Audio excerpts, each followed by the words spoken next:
Muito bem, querida igreja, querida IBBP, estamos voltando para a nossa segunda aula da EBD Online, desse escolão que está acontecendo. Nós estamos passando por esse período onde estamos ficando em casa, onde estamos isolados uns dos outros por causa do coronavírus, mas isso não nos impede de estudar a palavra de Deus, não nos impede de chegar até você, trazendo aquilo que é necessário, a porção diária da palavra do Senhor, para que a gente possa continuar crescendo, entendendo a sua vontade, vivendo e proclamando a sua vontade. Nós estamos estudando o livro Abraçando o Mundo, é o nosso livro base. O livro que nós estudamos na escola bíblica é a Bíblia, mas estamos usando como uma direção o livro Abraçando o Mundo, uma teologia de implantação de igrejas relevantes para a sociedade.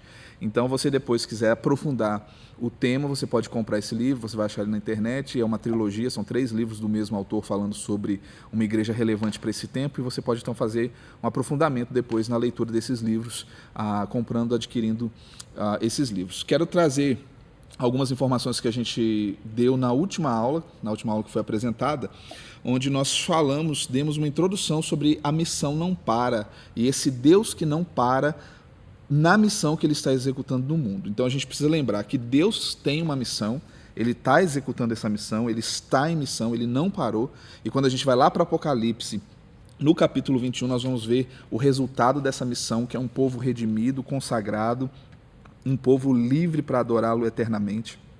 E ali no capítulo 21 nós vamos ver Jesus declarando que aquilo que ele tinha que fazer, ele fez uma coisa nova, uma coisa grande, chegou o fim da sua missão, e todos aqueles que reconheceram ele como Senhor, que se aliançaram, agora estão diante do Cordeiro em adoração, vivendo a eternidade com o Senhor.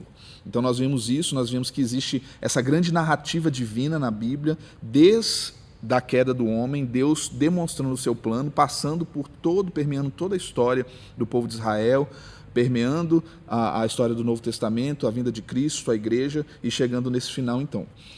Vimos que essa missão, ela é denominada Missio Dei, então é a missão de Deus, e essa Missio Dei começou a ser muito estudada, muito fomentada, comentada no século passado, nos meados do século passado. Isso começou a ser novamente revisto pela igreja para que ela se ajuste realmente à missão do que Deus está fazendo, daquilo que ele está desenvolvendo na história do homem, né? Esse momento histórico. Deus está em missão porque ele ama o mundo. Em Isaías 63, versículo 9, diz que pelo seu amor e pela sua compaixão ele os remiu. Então Deus está em missão porque ele ama a sua criação e ele quer redimir a sua criação. Ele tem aí uma missão para com a sua criação de voltar ao seu plano de ter a sua criação em adoração, em comunhão, vivendo ali plenamente o seu propósito com a sua criação. Nós vimos também que essa Missio Dei, ela dá glória a Deus. É uma missão, essa Missio Dei, que dá glória a esse Deus. E aí nós vimos, então, que tudo isso é para que Deus seja glorificado, para que Deus seja honrado. Então a missão não para que todos possam se entregar em adoração ao Senhor, para que possam reconhecer que existe um Deus criador, um Deus soberano sobre todas as coisas. E aí nós temos a Missio Ecclesia, que é a missão da igreja, essa herança da missão de Deus, que vai em Cristo Jesus, impulsionada pelo Espírito Santo, agora chega à igreja, e a igreja então se movimenta, ela participa desse movimento de amor de Deus, ela participa daquilo que Deus está fazendo, e hoje nós temos essa missão, hoje nós temos em nossas mãos o bastão de continuar pregando o Evangelho, de continuar anunciando que existe um Deus que em amor à sua criação não o deixou perdido a sua criação, mas enviou Cristo Jesus, o próprio Deus encarnado, para que essa criação pudesse redimida, reconhecendo-se pecadora, reconhecendo que se afastou de Deus, possa em Cristo Jesus, então, voltar a ter comunhão com o Senhor. Então, nós temos hoje esse bastão em nossas mãos. Então, esse é um resuminho do que a gente viu na última aula, na última lição, aquilo que a gente pôde perceber dessa Missio Dei. E aí eu quero partir de tudo que a gente já adquiriu de repertório nessa última aula e fazer aqui uma primeira reflexão para que a gente possa continuar dando prosseguimento ao entendimento dessa missão de Deus nessa segunda aula. Em tempos de crise, nós revelamos se somos igreja ou não. Às vezes nós estávamos no conforto de vir ao lugar de adoração, de estarmos juntos em momentos de adoração, de participarmos dos cultos de comunhão da igreja, mas de repente nessa crise, e quando nós vamos ver em momentos muito significativos da história, quando a igreja teve algum tipo de crise, se revelou quem eram os verdadeiros cristãos, quem estavam realmente comprometidos com essa missão de Deus, aqueles que estavam realmente comprometidos com aquilo que Deus está fazendo no mundo, e aqueles que não têm compromisso. E às vezes estão apenas participando do movimento de Deus e não estão realmente comprometidos com essa missão. E fica essa reflexão para nós nesse primeiro momento dessa aula, porque a missão não para. Deus não vai parar por causa do vírus, que Ele mesmo permitiu que se multiplicasse. Ele não vai parar a sua missão, Ele não parou a sua missão em momentos de guerra, quando tivemos Primeira, Segunda Guerra, na Revolução de 100 anos, em momentos cruciais onde a igreja foi perseguida. Ele não deixou que a sua missão se encerrasse ou se pausasse. Ele tinha um propósito em todas as coisas, tudo que aconteceu até aqui. Nós cremos que Deus permitiu, que Deus vem desenvolvendo na história do homem, e nesses momentos de crise a igreja se revela. E ela mostra realmente a sua fidelidade. Por isso, nesse primeiro momento, eu quero pedir que o irmão pense como tem sido, como tem revelado, como o irmão tem mostrado a sua fidelidade ao Senhor, a missão que Ele tem dado a nós como igreja nesse tempo. Você tem orado pela igreja, você tem orado pelas famílias, você tem orado por você tem percebido aquilo que a igreja está fazendo. A igreja não parou, a igreja continua fazendo missões, a igreja continua sustentando missionários, a igreja continua sustentando congregações, a igreja continua sustentando pessoas que estão aí trabalhando para que o reino de Deus continue a ser expandido e demonstrado para todos. Como você tem reagido diante desse momento de crise que Deus tem permitido a igreja passar, desse momento de se remodelar até nas formas, porque antes nós estávamos juntos, agora nós estamos aqui distantes, vocês estão aí nas suas casas, eu estou aqui apresentando esse conteúdo para você via online, e aí como você tem representado, tem sido fiel nesse tempo de missão, porque agora que nós vamos mostrar se realmente nós somos fiéis. Se estamos sendo fiéis no sustento, se estamos sendo fiéis nas nossas orações, na leitura bíblica, se estamos sendo fiéis realmente no chamado de Deus para sermos missionais, se realmente estamos alcançando as pessoas, se nesses momentos de oportunidade de consolação temos apresentado Jesus. Então eu queria já deixar nesse primeiro tempo essa reflexão. Como nesse momento de crise você tem encarado a missão que Deus deu para a sua igreja? Então vamos pensar sobre isso.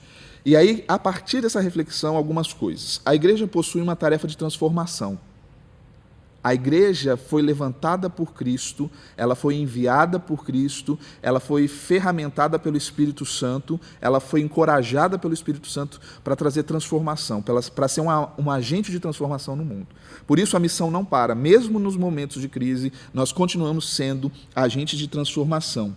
Nós continuamos pregando a soberania de Deus, a glória do Senhor, e que as pessoas se arrependam e retornem os seus caminhos para Deus, façam caminhos aplanados para o Senhor, porque Ele está chamando, convidando as pessoas para serem seus filhos, para permitirem serem nova criação a partir do poder de Cristo Jesus na cruz e dele ter vencido a morte na cruz. Então nós temos essa tarefa de transformação social, a gente não pode se esquecer disso.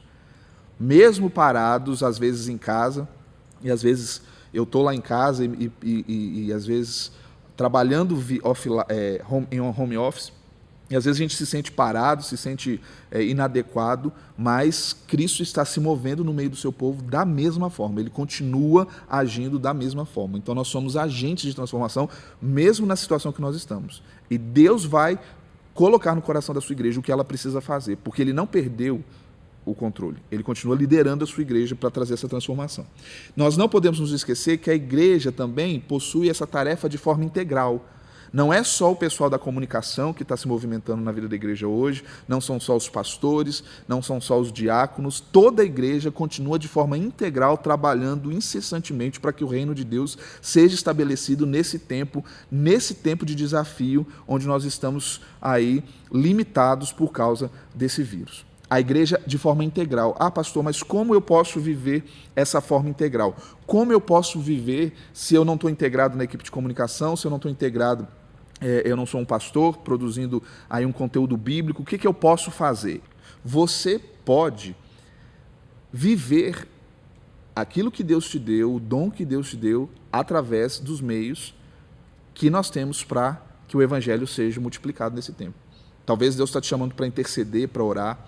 Então gaste tempo, dedique tempo para orar, para interceder. Talvez Deus está te chamando para confortar corações. Talvez você tenha o dom de aconselhamento e às vezes tantas pessoas estão precisando de pessoas para aconselhar. Então você pode aconselhar, você pode continuar servindo. Talvez você tenha o dom de ensino, você pode continuar praticando o seu ensino através das redes sociais, postando verdades bíblicas.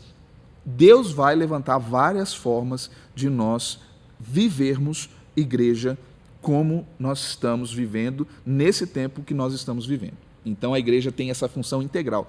Toda a igreja se movimenta em conjunto para que o reino de Deus se avance, para que a missão continue. A igreja também tem uma tarefa de consequências globais. Nós estamos aqui na Augusto de Lima, mas estamos pregando o evangelho para Belo Horizonte, estamos pregando o evangelho para Minas Gerais, estamos pregando o evangelho para todo mundo, e agora ainda mais com essas conexões online, com esse conteúdo que vai para a internet, isso chega a lugares que a gente nem imagina. Então Deus está aí. Uma das coisas interessantes que a gente pode pensar, que todo mundo conheceria o evangelho a partir para que Jesus Cristo volte. E nós estamos hoje desenvolvendo todas as igrejas no mundo, tamanho conteúdo da mensagem de Deus. Olha quanto conteúdo está sendo produzido em todo o mundo, todas as igrejas construindo conteúdo bíblico. A gente precisa prestar atenção, porque talvez Deus está aí implodindo, né, conteúdo na internet para que toda a terra conheça o evangelho e o poder de Deus. Então nós estamos vendo aí um movimento global de construção de conteúdo para que o evangelho para que o evangelho seja levado para todo mundo, e isso com consequências globais. Então continuamos com o bastão que Jesus nos deu, a missão que ele tinha, ele passa para a sua igreja, ele diz, lá em João 20, 21, assim como o Pai me enviou, eu vos envio, e ele envia o Espírito Santo para nos conduzir nessa tarefa. Então o Espírito Santo está nos conduzindo, está nos ferramentando, encorajando, está nos consolando para que a gente continue aquilo que Cristo fez. E existem alguns desafios da igreja que nós precisamos também pensar nesse tempo missional, nesse tempo onde nós precisamos refletir sobre a missionalidade da igreja, e estamos fazendo isso nessa aula. A primeira coisa que a gente precisa pensar a respeito dos desafios da igreja é que a igreja é o corpo de Cristo. Na igreja, a palavra de Deus se torna carne. Ela não pode deixar de entender a sua responsabilidade no mundo. Nós não podemos nos esquecer da responsabilidade que nós temos para com o mundo. E aí nós temos dois vetores saindo dessa frase, dessa informação de que a igreja precisa entender a sua missão no mundo. E aí um vetor que sai dessa afirmação é o seguinte: nós não podemos nos parecer com o mundo. A igreja não pode se tornar trevas, a igreja não pode se tornar escuridão, ela não pode se tornar pecadora, ela não pode ser totalmente desse mundo no sentido de se parecer com esse mundo.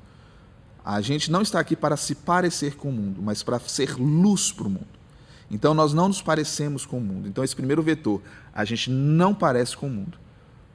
Precisa ter um distanciamento das atitudes que o mundo tem para as atitudes que a igreja tem. E o segundo vetor que sai dessa informação é: a igreja não se esquece do mundo. A igreja não se isola do mundo. Ela não se parece com o mundo e ela não se isola do mundo. Ela não está se moldando ao mundo, mas ela está presente no mundo para trazer a luz que vai moldar o mundo à perspectiva de Cristo. Então a gente precisa ter essa atenção quando nós pensamos na missão que nós temos para com o mundo. Nós não nos parecemos com o mundo, mas nós trazemos a luz que molda o mundo. Ok, meus irmãos? Então a igreja ela precisa ser diferente, mas não desconectada. Ela precisa ser diferente do mundo, mas ela não está desconectada do mundo. É uma igreja no mundo com uma mensagem divina para esse mundo, para esse tempo, para essa comunidade global que nós estamos vendo, que os leva a ter uma forma de pensar diferente, que passa a ser uma forma de pensar de Cristo, para ter a mente de Cristo, mas ela se contextualiza para alcançar esse mundo. Essa contextualização não é se parecer com o mundo, mas é alcançar esse mundo com uma mensagem relevante para esse mundo, de forma que esse mundo entenda aquilo que ele precisa de mudança, de transformação. Então a igreja não se molda ao mundo, a igreja alcança o mundo, mas ela percebe o mundo nas necessidades que ele tem e vai ao alcance dessas necessidades, trazendo para o mundo a mudança necessária, que é Cristo Jesus, de forma que o mundo entenda aquilo que ele precisa para ser, então, resgatado do mal e ter uma vida eterna com Cristo. Ok, meus irmãos? Então, que a gente pense nesse sentido, nós encarnamos Jesus ao mundo. Nós vivemos Jesus ao mundo da mesma forma que Jesus veio, se encarnou, foi homem, o Deus desceu dos céus, se fez carne entre nós, habitou entre nós, e ele disparou ali onde ele viveu toda a informação de forma que aquele povo entendesse aquilo que ele veio fazer no mundo.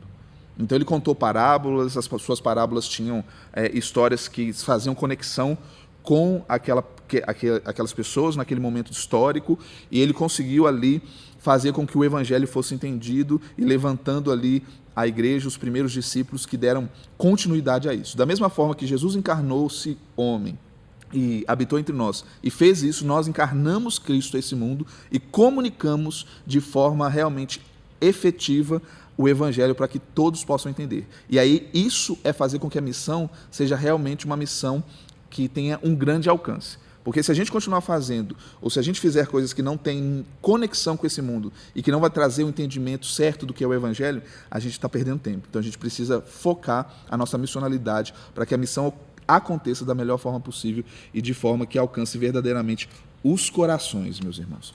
E aí, 4 coisas para a gente pensar sobre quando nós, como igreja, encarnamos Jesus ao mundo. Primeiro, a natureza dessa encarnação da igreja permite trazer o evangelho à cultura, dando significado ou ressignificando aquelas pessoas na cultura que elas estão.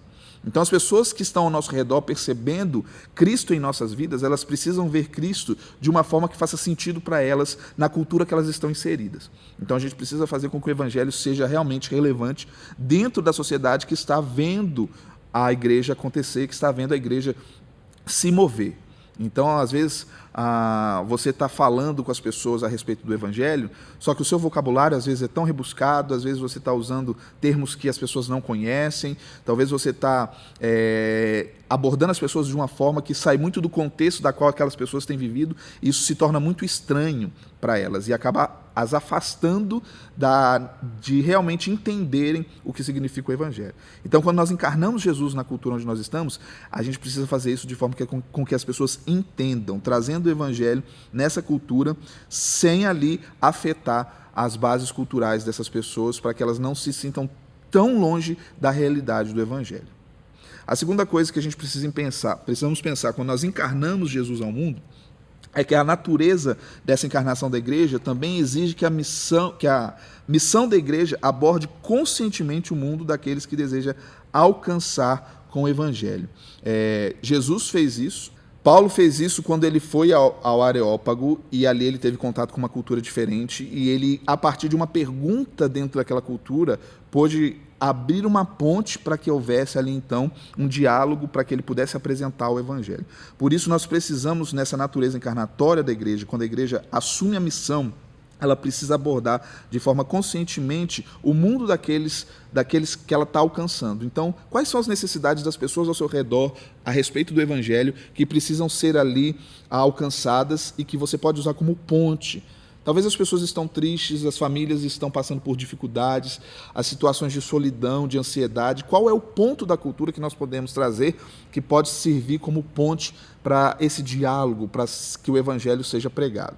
Muito bem, a terceira forma de nós entendermos essa encarnação que nós, como igreja, temos no mundo, representando o evangelho e vivendo o evangelho, é entendendo essa natureza encarnatória da igreja, implicando a nossa localidade geográfica e também entendendo que nós vivemos isso onde nós estamos plantados, mas essa mensagem também ela é levada de forma a alcançar outras nações. Eu já falei um pouco sobre isso, então a gente só não pode esquecer que, encarnando Cristo onde nós estamos como uma igreja local, nós vivemos também uma missão como uma igreja universal, que está compondo a igreja de Jesus em todo momento da história humana e em todo o mundo. Então nós estamos aqui vivendo como Barro Preto, a Igreja de Jesus, a missão, cada crente vivendo o seu chamado, vivendo para que a missão de Cristo se concretize e seja realizada aqui nos nossos arraiais, mas também nós vivenciamos essa missão até que os confins da terra sejam, então, alcançados. Então, nós encarnamos isso aqui, mas essa missão também vai até os confins da terra. E nós desenvolvemos estratégias para que isso aconteça. Nós temos congregações, nós sustentamos missionários, nós enviamos pessoas para que essa missão aconteça. Por isso a igreja precisa entender que quando ela deixa de, por exemplo, contribuir, ou quando ela deixa de orar, ela está fazendo com que essa missão que nós temos, que também tem um alcance geográfico, ela não aconteça. Então nós não podemos nos esquecer disso. Jesus andou por toda a parte fazendo bem. E a fama de Jesus se espalhou por todo lugar. E ele viajou aos arredores ali da Judéia, pregando o evangelho, fazendo com que a palavra de Deus fosse disseminada, a nova mensagem de verdade e vida que Jesus estava trazendo fosse então falada, mas isso também vai através da igreja, através de Paulo, através de suas viagens, através das missões que se seguiram a isso também, alcançando todo o mundo, chegando até nós aqui hoje no Brasil, em Belo Horizonte, no Barro Preto.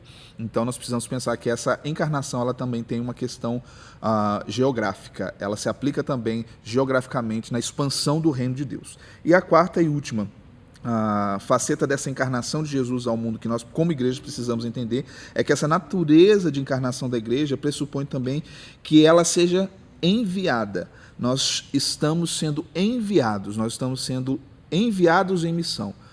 Todo crente ele é enviado para compartilhar o evangelho onde ele está.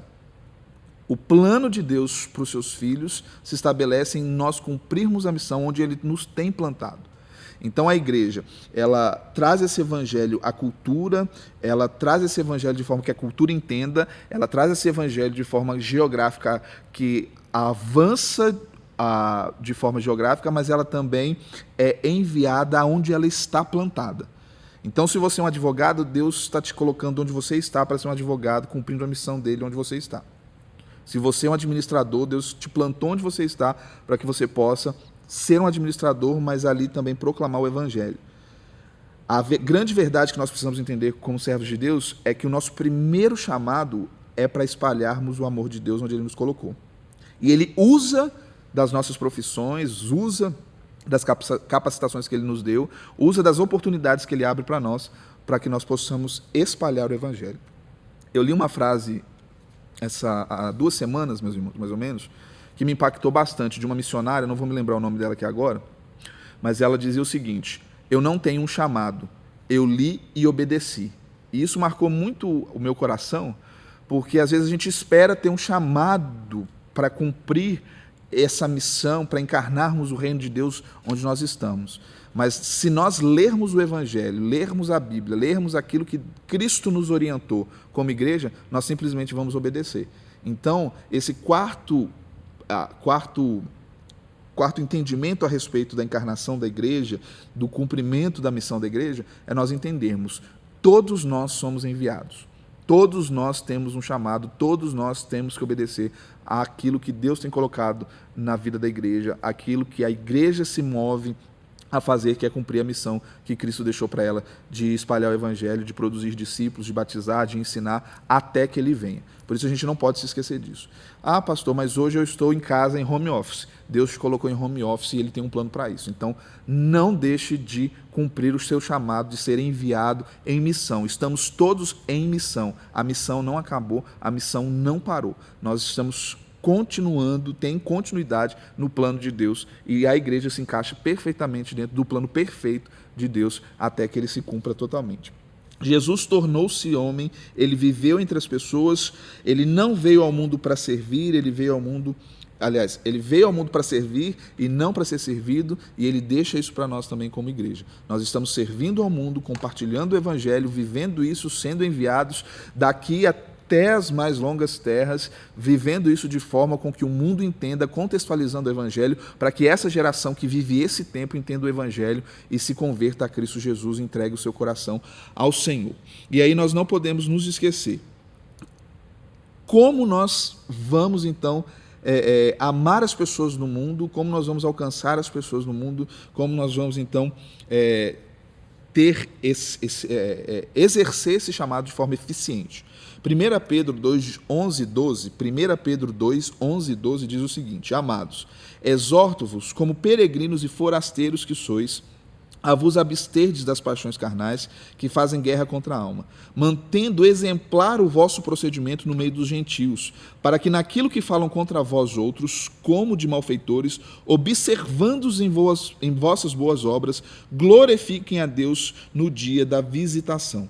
Então, se você quer saber como exercer o chamado missional de Deus na sua vida, exerça a sua vida cristã de forma com que as pessoas olhem para você e vejam Cristo em você. Vejam o Senhor em você. Mantenha exemplar o vosso procedimento. Continue a trabalhar da melhor forma possível, home office. Faça o seu melhor na empresa onde você está. Faça da melhor forma as coisas, para que Deus seja glorificado por toda atitude sua, mas para que as pessoas ao seu redor também vejam que você encarna o Evangelho, você vive o Evangelho, você está realmente envolvido em todas as ações da sua vida para glorificar a Deus e compartilhar que Cristo é o Senhor da história e Ele tem um plano para cada vida que observa você. As pessoas precisam olhar para nós como igreja, as pessoas precisam olhar para nós como crentes e verem Cristo e falarem assim: há algo diferente. Há uma esperança diferente, há algo diferente ali, e isso precisa atrair as pessoas a Cristo através das nossas vidas, querido. A igreja constrói o reino de Deus por meio desse serviço de amor às pessoas, por essa entrega às pessoas, por essa dedicação ao mundo em mostrar o Evangelho através daquilo que Cristo tem feito nas nossas vidas, através daquilo que Cristo tem feito na nossa história. Há um texto interessante que Jesus vai nos dizer a respeito de como nós precisamos fazer para que o mundo enxergue Cristo em nossas vidas, e ele diz isso na narrativa de Mateus, no capítulo 25, a partir do verso 31.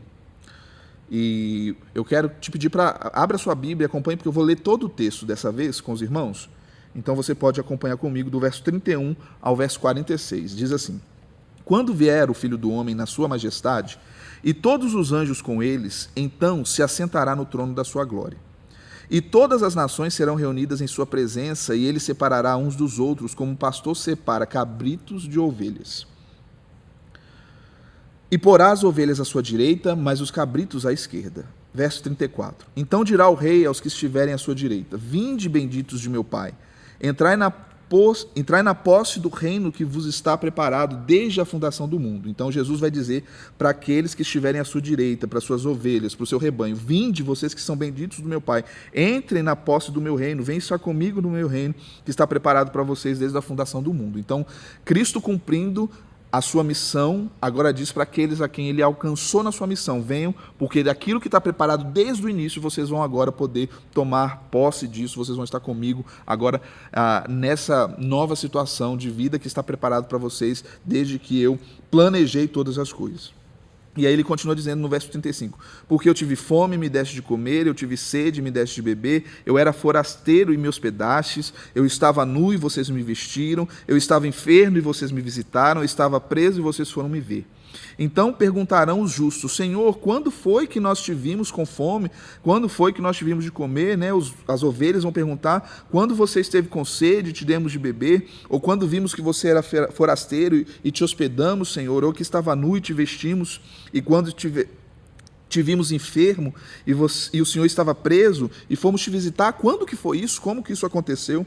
E aí Jesus responde no verso 40. O rei respondendo lhes disse: Em verdade afirmo a vocês que sempre que os fizestes a um destes meus pequeninos irmãos, a mim o fizestes.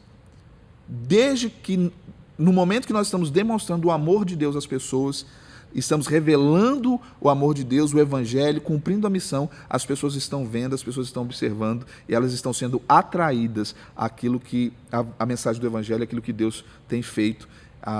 Deus tem atraído os seus a partir daquilo que a igreja tem feito, aquilo que a igreja tem introduzido no mundo sobre o amor de Deus. E aí nós vamos ver a partir do verso 41, Jesus dizendo, a partir do verso 40, Jesus respondendo, olha, em verdade eu vos afirmo que sempre que fizeste a um desses meus pequeninos irmãos, a mim o fizeste. E ele continua no verso 41, então o rei dirá também aos que estiverem à sua esquerda, apartai-vos de mim, malditos, para o fogo eterno, preparado para o diabo e seus anjos. Porque eu tive fome, vocês não me deste de comer, eu tive sede, não me deste de beber, eu sendo forasteiro, não me hospedaste, eu estava nu e vocês não me vestiram, quando eu estava enfermo e preso, não foram me ver. E lhes perguntarão, Senhor, quando foi que vimos com fome, com sede, forasteiro, nu, enfermo, preso, e não te assistimos? E aí Jesus vai responder para eles. Então lhes responderá, em verdade vos digo, que sempre que o deixastes de fazer a um dos mais pequeninos, a mim o deixastes de fazer. E irão estes para o castigo eterno, porém os justos para a vida eterna. Deus tem colocado os seus pequeninos ao nosso redor para que nós possamos servi-los como igreja, assim como Jesus fez, para que as pessoas possam perceber o seu amor pela sua criação e possam perceber a sua missão de resgate a estes. E ele passa esse bastão para nós, e nós precisamos perceber os pequeninos que Cristo tem colocado ao nosso redor, para que a gente possa servir ao mundo, para que o mundo possa perceber o amor de Deus através da vida da igreja e da ação da igreja. Então o mundo olha para nós, esperando uma reação nossa a respeito daquilo que Cristo fez na nossa vida, para que eles possam também conhecer o amor de Deus a partir da nossa vida, a partir do que Cristo fez em nós. Nós fazemos isso em favor do mundo, e o mundo então passa a conhecer Cristo a partir da nossa vida, passa a conhecer Cristo a partir daquilo que nós estamos fazendo para demonstrar, para amar o mundo, já que nós somos agora amados de Deus, porque Ele nos amou primeiro. Ok, irmãos? Muito bem, caminhando já para nós finalizarmos essa aula de hoje, meus irmãos, nós vamos perceber então que a igreja, em momentos decisivos, ela precisou firmar a sua fé em Cristo, firmar o seu entendimento a respeito da sua missão, continuar firme, com o bastão na mão, caminhando para executar a missão que Deus tem nos dado, impulsionados pelo Espírito Santo, amando o mundo sem ser do mundo, mas demonstrando ao mundo que encarna na sua vida, nas suas ações, o Evangelho de Jesus, a vida de Jesus, para que Cristo seja então anunciado a partir do que nós somos como igreja, a partir do nosso chamado como igreja. Momentos decisivos no mundo, já citei vários aqui. Perseguições do Império Romano, movimentos heréticos e cismáticos, a luta pela sobrevivência do Evangelho diante da institucionalização e comercialização da fé, anos de trevas sem acesso ao conhecimento da palavra, guerras e mais guerras, crises institucionais, pensamentos como o iluminismo, que tentou desestabilizar o Evangelho, guerras modernas, perseguições a missionários, à igreja, em países fechados para o Evangelho, tanta luta na pós-modernidade contra o pensamento cristão, contra aquilo que Cristo tem para a sua igreja, mas em nenhum momento a igreja desistiu de continuar marchando em direção a Cristo e em cumprir a sua missão. Em nenhum momento a igreja decidiu parar porque o seu Senhor a havia deixado, de maneira alguma. Em todos esses momentos que eu citei e inúmeros outros momentos que aconteceram na história da igreja, a igreja sempre foi impelida, impulsionada pelo Espírito Santo de Deus para continuar a luta. Então não é porque nós estamos agora vivendo esse período que nós não sabemos o que vai acontecer daqui 2, 3 meses, nós realmente não sabemos. Nós temos certeza que o plano de Deus vai se cumprir, mas de forma alguma nós vamos parar. A glória vai continuar sendo dada ao Senhor soberano, digno de todo louvor, de toda honra. A igreja continuará lutando para que todo homem reconheça que Cristo é o Senhor. A igreja continuará declarando que só existe um único Deus, digno de ser louvado, de ser adorado. Existem crentes na China que adoram ao Senhor nas catacumbas, nos lugares, nos túneis embaixo da terra, para que não sejam perseguidos. Existem países fechados que os missionários não podem anunciar sua fé, que o evangelho precisa chegar de uma forma muito sutil. Existem países que não aceitam que as pessoas se reúnam para glorificar o Senhor, mas a igreja não está morta nesses lugares. Ela continua sendo proclamada, continua sendo o evangelho continua sendo proclamado, e as pessoas estão lutando para glorificar o Senhor da forma que Cristo tem dado à sua igreja. Então hoje Deus tem nos dado a oportunidade de estar aí transmitindo para você essa lição e te encorajando a continuar, porque a missão não para. Mas pode ser que daqui 2, 3 meses nós não tenhamos internet, mas Jesus vai nos dar uma forma de declararmos que só Ele é Deus, que só Ele é o Senhor e que todos precisam se render a Cristo Jesus. Cristo continua no controle de todas as coisas e a missão dele continua sendo executada. Queria ler uma coisa para os irmãos. O Deus missional está em missão, sempre esteve e continuará até terminar o que começou. Nada o deterá. Precisamos entender o momento que vivemos e lutar com as armas que Ele tem nos dado. Queria deixar também um poema que chama Jesus das Cicatrizes, que foi escrito por Edward Silito. Ele viveu entre 1872 e 1948, que diz o seguinte: se nunca o buscamos, te buscamos agora. Teus olhos brilham no escuro, nossas únicas estrelas. Devíamos ver as marcas do espinho em tua fronte. Temos de ter a ti, ó Jesus das cicatrizes. Os céus nos assustam, pois estão muito calmos. Não temos lugar em todo o universo. Nossas feridas doem, e onde está o bálsamo? Ó Senhor Jesus, por tuas cicatrizes, dá-nos tua graça. Se quando as portas se fecham, tu estás perto, mostra tuas mãos do teu lado. Sabemos hoje o que são feridas, não as tememos. Mostra-nos tuas cicatrizes, sabemos a senha. Outros deuses eram fortes, mas tu eras fraco. Eles cavalgavam, mas tu cambaleaste até o teu trono. Nossas feridas só podem ser consoladas pelas tuas feridas, e além de ti, nenhum Deus tem ferimentos.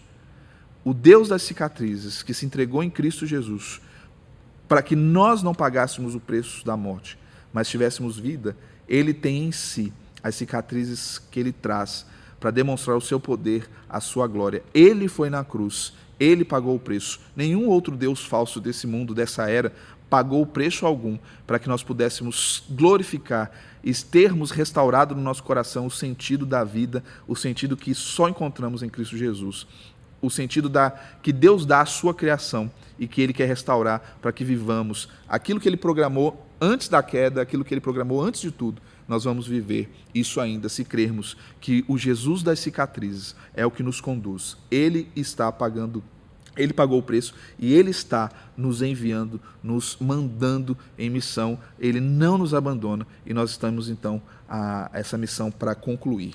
Nas próximas aulas, meus irmãos, nós vamos conversar sobre como a igreja demonstra essa reconciliação ao mundo, como ela demonstra essa reconciliação que ela recebeu e ela serve às pessoas, como ela chega diante das pessoas para comunicar aquilo que Deus tem feito na sua própria vida como igreja e convidando outros para viverem isso também. E nós vamos dividir essas 4 aulas nos seguintes temas. Martiria, que é o testemunho, diaconia, que é serviço, koinonia, que é comunhão, e liturgia, que é adoração. Como a igreja, através do seu testemunho, ela alcança outras pessoas diante dessa missão que não para. Como em serviço, em diaconia, a igreja alcança as pessoas diante dessa missão que não para. Como em koinonia, em comunhão, nós continuamos marchando, continuamos cumprindo a missão. E como em liturgia, em adoração, a igreja se envolve na missão de Jesus. Espero ter aqui contribuído para o seu crescimento, meu querido. Espero aqui realmente ter trazido para o irmão um encorajamento no seu coração a respeito da missão de Jesus. Não se esqueça que nós temos daqui a pouco, às 10h10, o nosso culto da manhã. Esteja aí também junto para nós adorarmos ao Senhor, mesmo à distância. A igreja continua levantando um altar de adoração ao nosso Deus, que é o único digno de ser adorado, de ser reconhecido, e essa é a nossa missão, adorar o nosso Senhor, convidar outros para reconhecer o nosso Deus como o único Deus. Espero ter abençoado a sua vida, que Deus te abençoe e um grande abraço.